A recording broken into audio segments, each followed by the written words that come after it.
And now, words of wisdom from the Grateful Shed.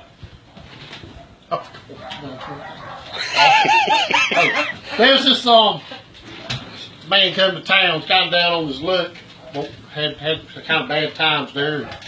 He stopped there at the First Baptist Church to see if he could get some help. So he went there and he ran up with the minister, preacher. He said, told him who he was. I'm kind of down on my luck. He said, I'm looking at a job.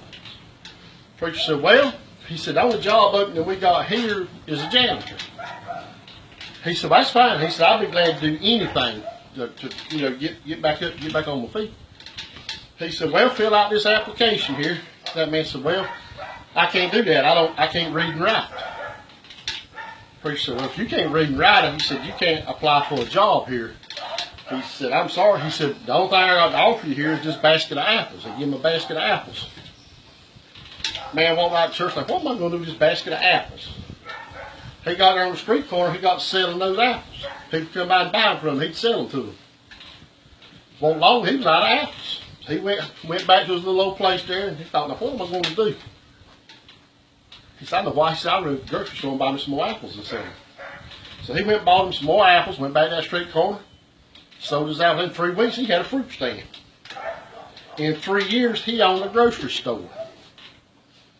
Well, one of his friends was there one day. He was putting his money in an old safe there in his closet. He said, man, you really need to put that money in the bank. He said, somebody's going to rob you. You need to have that money in the bank.